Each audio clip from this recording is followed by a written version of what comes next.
Welcome to the third edition of the Auburn Huddle podcast. Third podcast, third different location. But we think this one might work better.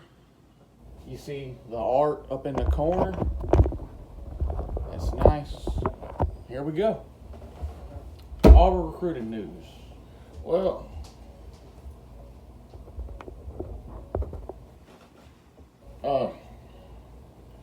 spring practice is over. They won't get the players back until sometime around the start of fall camp. All we really got is recruiting news. I know Auburn is big in on the, however y'all want to put it, the cornerback safety from Vanderbilt. He's transferring. He played for Derek Mason, was recruited by Derek Mason. He was recruited by Zach Etheridge when he was at Houston. So they have a really good relationship. And yeah, I think there's a good possibility we land him. In the month of June, we got some big name recruits and some not so big name recruits coming in for official visits. That's about it right now. I mean, other than just, we can just talk about our expectations, what we think of Harson's first season at Auburn. I do believe he finishes with a top 15 class in recruiting this year. I think once players start seeing the product on the field, they will start to like more what Harson brings. Some of them will dislike it and will fall off. New ones will jump on. But I really believe that he will finish with a top 15 class. And I do believe that a lot of the fan base needs to just slow down, calm down, quit worrying about star power. Because I read in an article earlier this week that nobody on that staff cares about star power. They care about fit, what they need schematic-wise, fit, what they need culture-wise, and they'll coach the rest. Yeah, star power. I know it's nice and it makes us feel good, but in the long run, it really don't matter. Yeah, star power doesn't matter a whole lot. There have been a lot of teams that end up close to the end, like Cincinnati this past year, I believe should have made playoffs over Notre Dame. They may have put up a better fight than Notre Dame did. Maybe. Yeah, but they don't get five-star recruits. Yeah. There's a lot of teams that play really well that don't get five-star recruits. I mean, Wisconsin don't get a ton of five-star recruits. They get, one, maybe two per recruiting cycle, sometimes no five-star recruits. Harson just needs to prove himself so he can sway those five-star recruits. Yeah, I mean, like I said, they're nice to get, but I mean, we all need to remember Tank wasn't a five-star. Yeah, he was close, but he was a high four-star. I believe he was when he come in, he was my mom's texting me. I believe when he come in to his junior year or going in to his senior year, coming off his junior year, he was a five-star. But then he had the injury and he missed part of the better part of the season, came back in the playoffs, and, he was a high four-star. I don't think he ever got that fifth star back. Dick Marshall wasn't a five-star, but he obviously transferred to from DB to quarterback. Yeah, and then went. But all that, and then you have Trey Mason. He wasn't a five-star. Cameron Arts-Payne wasn't a five-star. Rockstar was a five-star. We saw how that turned out. Yeah, Rock Thomas. Yeah. I mean, Booby Whitlow wasn't a five-star. Yeah. So I mean, there's, as long as they get players and they get good offensive linemen, the rest will fall in place. He's going to be competitive. I don't care if he recruits nothing but two stars. I firmly believe Auburn will be competitive every year. we will be in the hunt going in, November for the SEC. Yeah, Harson's coming from a school where he didn't get any 5 stars. I don't think he may have gotten one. I'm not sure if he ever got a 5-star. I know he had mostly 3 stars as a 4-star sprinkled in. His 3 best running backs: Alexander Madison, McNichols, Jeremy McNichols, I believe, and Doug Martin, a 3-star, and 2-star. Yeah. And he's got some offensive linemen in the league. That's real encouraging to me. One of them was drafted last year and was actually a starter on Minnesota. They had a declared offensive line. He played guard, I believe. And they firmly believe he will be the starting tackle. Yeah, the tackle of the future. Yeah. He's got a receiver that's on the Eagles, speed receiver. So there are some pluses there, and Auburn's never been a school that gets, 3, 4, 5, 6 5-star recruits. It's just, Auburn is that type of school that when you go there, either the campus speaks to you in a good way or the campus speaks to you in a bad way or not at all. Because it's really, it's a small town feel is what it is. It's like going home. Either that's what you want, that's what you're looking for. And some of these kids ain't looking for that. They grew up in small towns. They played, high school ball for a small town high school. They want to go to a place that feels like a big city, Athens or Tuscaloosa. And some guys come from a small town and want to keep the small town feel. Carl Lawson, Derek Brown, just to name a few. I guess you could say Curry and Johnson come from the Huntsville area. That's a pretty big town. That's a pretty big city. There ain't hardly no big towns out here. No, and some people want that superstar feel. Yeah. They go to the inbred city of Tuscaloosa. Yeah. That's like, Traquan Fagan's right up the road here at Oxford High School. I don't think he has Alabama or Auburn, right now listed as one of his top options. I've heard that Nick Saban's been going after him pretty hard, though. Yeah, which, I've read that, Harsin and his group are going after him pretty hard. But I hear a lot, and I read a lot, too, that Miami is the team to beat. Yeah. It's hard to turn down South Florida. Yeah, them in Georgia, basically. I I work with a gentleman that, grew up around the Miami-Dade area, and Florida Keys, and, he said you walk off that campus and you're on the beach. So, that's hard to turn down. I would be bummed if he left the state because I'm one of the people that wants to keep all the talent in the state. Best case scenario, they go to Auburn, but if they don't go to Auburn, stay in the state. I don't like seeing the what's his name, Justin Ross, Josh Ross, the receiver from a few years ago that went to Clemson. Justin Ross. I don't like seeing that. I don't like seeing our great talent leave the state and go to Clemson. I want it to stay in the state. Yeah. And a lot of the guys, like we got a kid out at Oxford named Brandon Kirksey who went to South Alabama. Man, dude, they got a mauler. I went up against him in practice. I couldn't get around him. He's really big and he can move really well. Yeah. And I was really surprised that he wasn't getting looked at by any big schools. Yeah, that's like the offensive lineman from a few years ago in Oxford. What was his last name? Mays? No, Clay Webb. Webb. That dude, I heard he went to Georgia. I've heard some crazy stories about him.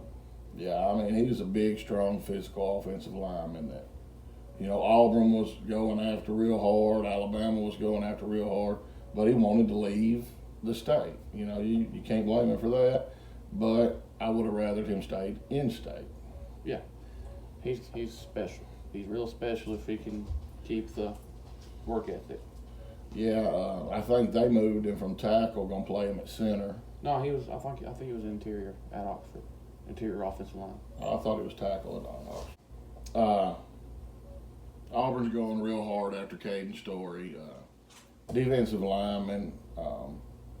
I don't even think Alabama has offered him yet, but I believe his brother played for Alabama, so that could be a momentum shifter if, Alabama offers him.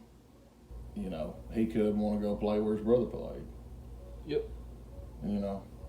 But like I said, Alabama is going to do what Alabama does, recruiting. I mean, that's a machine up there, and it just keeps churning out 5 stars. We gotta do what we do. Get the players that we get and coach them up. That's what it's all about. And as this program continues to grow under Harsin, and he lays a good foundation down, then maybe we start getting, more of them high 4 stars and 5-star recruits. But, I know everybody, especially in this world we live in now, wants instant gratification. They want instant production, and that's not how it works. But Vanderbilt's not going to be great in 3 years. That's why guys don't want to go there. You got to build it. You got to slowly and surely build it. We're not a team. Well, we can a little bit rely on our name, but we're not like Alabama, who can live off their name. We're not like USC, who hasn't won anything since Pete Carroll. But they still get top 10 classes. Yeah, freaking Notre Dame can't win a playoff game. Right. But they always have that name. Dabo built, like Clemson was a decent sized name before he went there. Yeah, he turned it into a super team. Yeah, it was well known. I think 80s, the early 80s was the last time they won anything. Yeah, until Dabo got there. Yeah, or Dabo took over. Right. I believe they had won, the ACC here and there. Yeah, they were in between that time, but it took Dabo. It took him, 4, 5, 6 years. I think Deshaun Watson was the first time he was a real contender. Like, they were decent. Well, I think his name was Taj Boyd. They were never in. They were in contention. They were playing for the chance to play for a national title late in the season with him, and wound up settling for what we call now is a New Year's Six bowl. Yeah, but he was nobody ever took them seriously. Yeah, I can get that, but when Watson got there, I think Watson. I don't even think he lost double-digit games. I think his record was phenomenal. Yeah, but he was only there for 3 years. But dude. Yeah, why would you stay the 4th year when you're that good? It was crazy because he tore his ACL and kept playing. Yeah. That dude's got grit. But it's going to take time, and nothing happens overnight. And I guarantee you, they're beating down the bushes. They're scratching and clawing, and I firmly believe they are going to find some 3 stars that should be 4 or 5 stars, like the defensive lineman that went to Alabama was a 3-star and now is with the New York Jets. Quinnen Williams. Yeah, kid was a absolute beast, but he was a backup for like 3 years. He was always considered too small.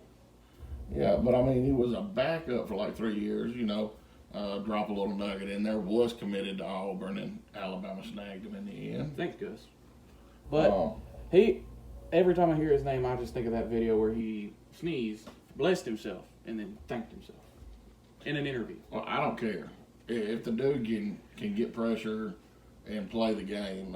You can be as weird and as quirky as you want to be. He's a funny dude. But transitioning, do you think we win double digits this year? This year, I think it's possible.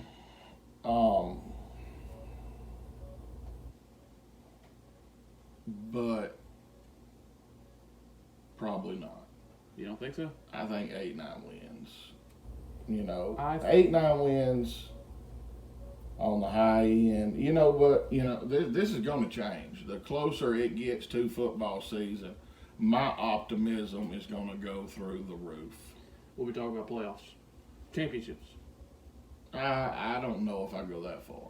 I will be. Well, you can. I've always thought with my heart, and I'm never wrong. Yeah, but you know, you got to look at it too. Like I said, from the 8A game, you know, there were some players that wasn't there. We don't know why, you know, and I don't want to speculate as to why. I wouldn't want to play an 8A game. But let's, you know, proceed with caution and say that there may be some core pieces of this team that might not be with the team next year. May or may not be. We don't know why they were there, be it trouble, be it sick, dinged, whatever. But, you know, worst case scenario, they're not on the team next year. Best case scenario, it absolutely was nothing to worry about, and they're playing next year. Maybe it was just COVID related. They didn't want to catch the COVID. Yeah, maybe. I don't know. Really wish we would have been able to go to the 8A game, but Man, as I've said on here a few times, we are preparing to move back to Pell City, and we're having to get where we're moving ready for us to move there, get this place packed up, and it couldn't happen. Man, I had this big plan. We were going to vlog it. I really wanted to, you know, but if we get to go to a game this year, possibly, I will most definitely vlog it, whether you want to be on camera or not. Well, I'm fine with We're going to go get a GG's cupcake. We're going to go maybe sneak on the field. Going to be doing all kinds of crazy stuff. I'm a streak. Y'all heard that. Yep. I'm not bailing him out of jail. I got my monies. I'll bail myself out. But back to off my naked body and on to football again. I think we will most definitely win 10 games. It might have to come in the form of a bowl game win. Yeah, which that would be nice. We didn't have but one or two of them under Gus. Well, one of them was the freaking Birmingham Bowl. That was the worst game I've ever watched in my life. The most boring game I've ever watched in my life. The most exciting part, I think, was a fake punt. Yeah, And possibly. I can't believe we lost to that UCF team. I think we may even have a New Year's Six bowl game. I mean, I hope so. I really do. But I'm going to keep the expectations down, keep the optimism up, and be happy for, whatever record we get. I'm over the moon that, Gus is not the head coach anymore. And I'm over the moon at our new head coach. I think we will win all non-conference games. All, what is that, 4 of them? 4? Yeah, I believe so. And I believe we will win at least 5 SEC games. Well, that's 9 regular season wins right there. Yeah, I did the math. I think we will most definitely beat Alabama. They are coming to Jordan Hare, right? Yes. I think we'll most definitely beat Alabama. We seem to be their kryptonite in Jordan Hare. I hope so. And how well do you think Bo's going to play? If we can get the interceptions on the road down, sky's the limit. He's got all the talent in the world. And in the 8A game, which I know is nothing more than a glorified scrimmage, he did tend to, if his first read wasn't there, check it down.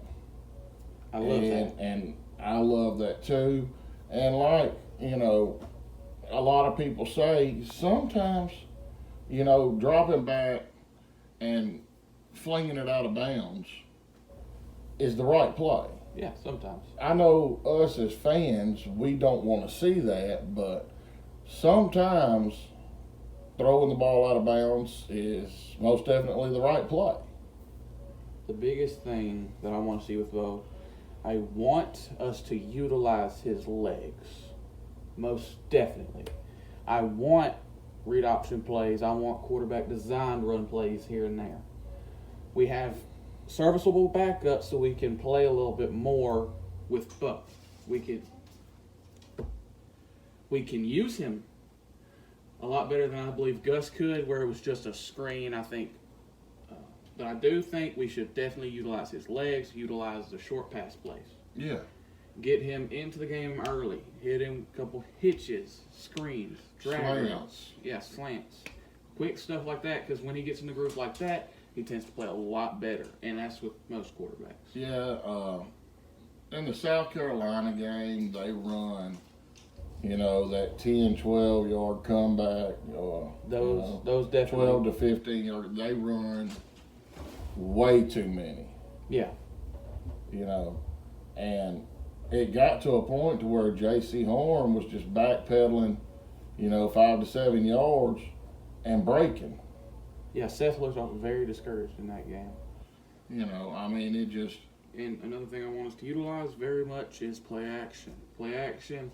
The best quarterbacks play their best in play action. We see Tom Brady and Aaron Rodgers, how well they play. Well, with a good play action, if nothing else, the linebackers have to hesitate for a second. Yeah. It will be great with our young receivers trying to bring the linebackers in the box, maybe even bring a safety in the box with our run game. It's going to work really well with our young receivers to be able to get open easier, not having two guys on them. Yeah. Short pass game, the run game is going to be our bread and butter this year if we want to be successful. Right.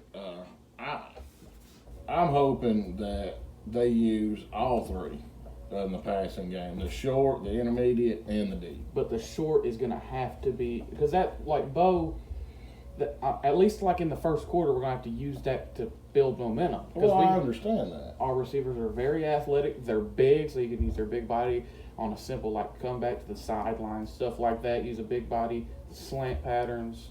We don't, outside of, like, J.J. Evans and Tavares Dawson, we don't have, like, that little-ish guy that we can throw screens to. Yeah, they do. God, I can't remember his name. Shedrick Jackson? No. What is his name? Keep saying what you're saying. Outside of J.J. Evans, Tavares Dawson, we don't really have that small guy. Are you talking about Kobe Hudson? No. He's the only one I know of that's small. Those are like him, Shedrick Jackson, J.J. Evans, and Tavares Dawson are the only smallish guys that I believe we could use screens and end arounds, stuff like that for. So, short passing game, and then occasionally throw the deep ball. That was my bad. I was thinking about Malcolm Johnson Jr. He's 6'1", so. Well, I mean, like, how tall is J.J. Evans? I keep forgetting. Like, J.J. Evans could be a big portion of our receiving. Yeah, Malcolm Johnson Jr. is 6'1", 185. But yeah, those are the only guys I feel like that are.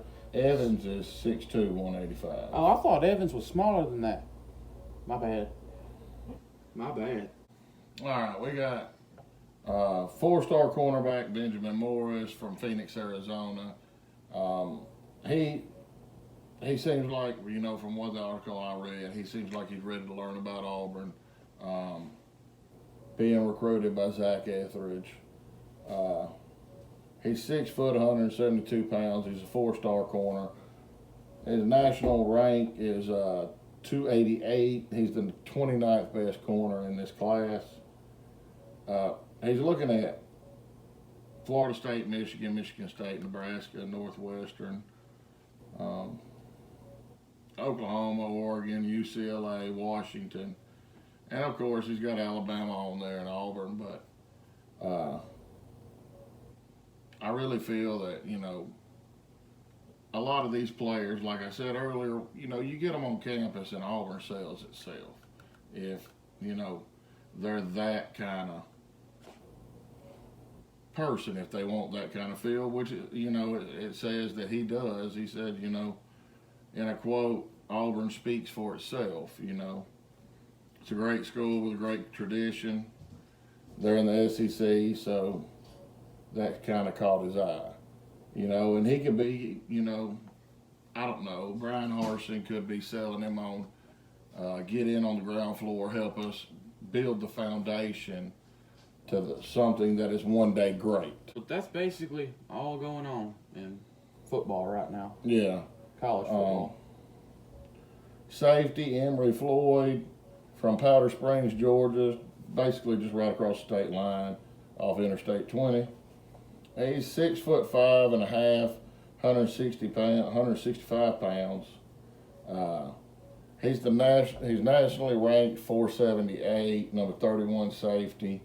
But he has Auburn as his top school. Yeah. But he's not getting recruited by scrubs. He's got Florida, Georgia, Maryland, South Carolina, Arkansas, Florida State, Louisville, Mississippi State, Notre Dame, Tennessee. I mean, he's got some big time schools looking at him, Ole Miss, and they're offering him. Yeah.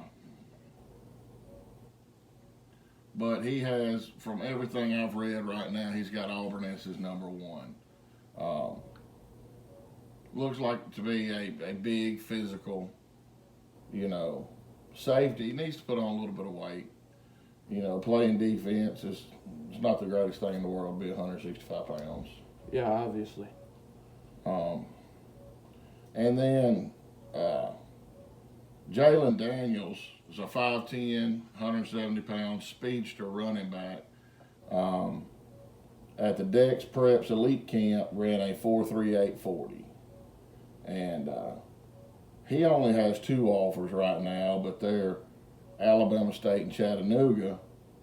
But he's ready to camp at Auburn. Maybe he comes to camp, shows out. I mean, we got a little running back now in Worm.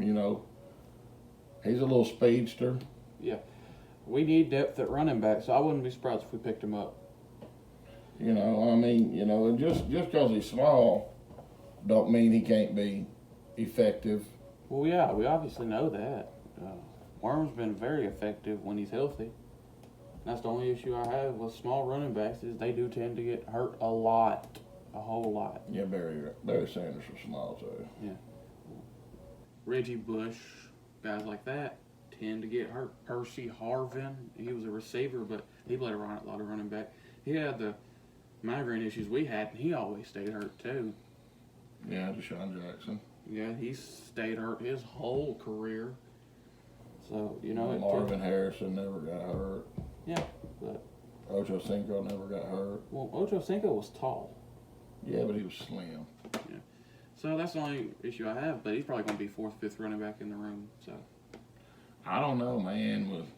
With that kind of speed, 4.38 speed, it's kind of hard to keep that off the field. Yeah, well, Rock Thomas had that kind of speed too, and we gave him every freaking opportunity, and he blew every last freaking opportunity. Rock Thomas's big thing was he didn't want to get hit. He was scared of getting hit. We saw He never wanted to run up the middle. He wanted to bounce everything to the outside, and he didn't like getting hit. I mean, as a running back, some part of you has to like contact. You got to be freaking insane to play running back. It's like being a punt returner. You have to be mentally insane to play those positions. Having 300-pound men hitting you, you never know when you're going to get hit unless it's coming straight on or directly to the side. So every time you get tackled, you're surprised. So you have to.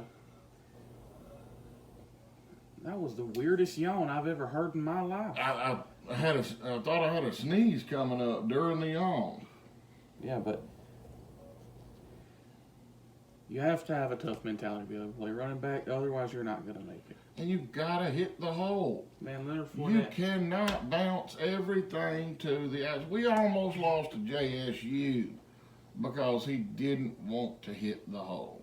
Yeah, but I remember a video of Leonard Fournette. He was running, and he had the speed to get away from this guy, but he did this, and the dude just ran up and made direct contact with him, and Leonard Fournette ran him over.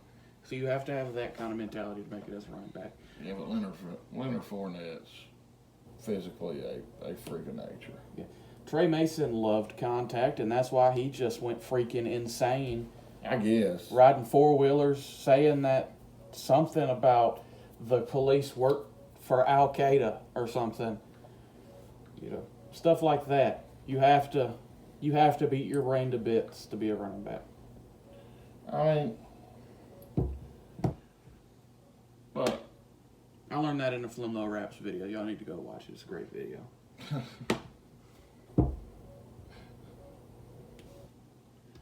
You know, I mean, not everybody can be, you know, physically gifted like Christian McCaffrey and Saquon, or like Derrick Henry, or like Ezekiel Elliott, who I think is falling off. I don't know what's going on with him. Well, you know, when you get paid like that, or maybe he's still really good, but maybe it's because he's in a Cowboys jersey.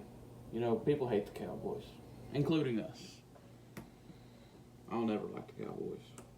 Their fan base is worse than the LA Clippers fan base. Their fan base is almost on the level of Alabama football fan base. Well, I mean, a lot of Alabama fans are just freaking ignorant. They never know what they're talking about. The ones that are at my school, man. I swear, every single one in 5 years is only going to have 2 teeth. And marry their cousin. Yeah, that's all Alabama is known for.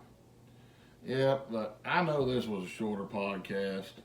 Like I said, there's really nothing going on. I mean, we could talk about the decline of the NBA. Yeah, but why? Well, we could talk a little bit of Major League Baseball, but they're what? We're going to have to get 20 games into the season. We're going to have to get Dede on here to talk with you about the MLB. Yeah, you know, but I mean, they're only like 20 games into the season, and I mean, there's 65, 68 games in an MLB season. A whole lot of games. Yeah. And if y'all want to go, I have a full Packers 7-round mock draft up. It's gotten like close to 500 views. If you like the NFL, you can go watch that one. It's doing decent right now. Yeah, I think I got a full first round mock on one of our podcasts. Last podcast. I might actually upload that during the week this week. And tomorrow we got 3 and Out coming out. Yep.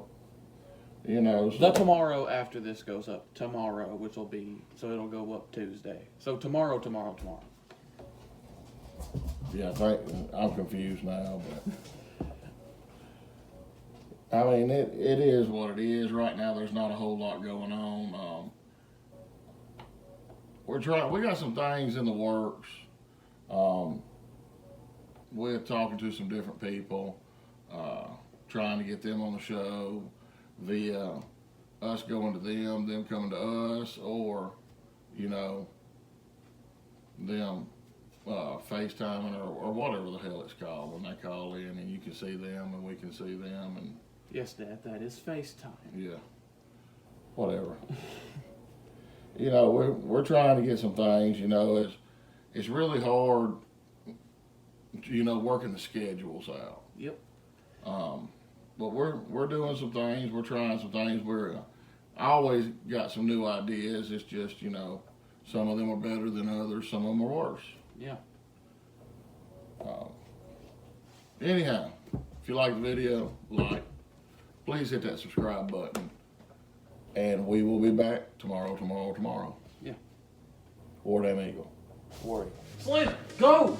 Oh. Stop!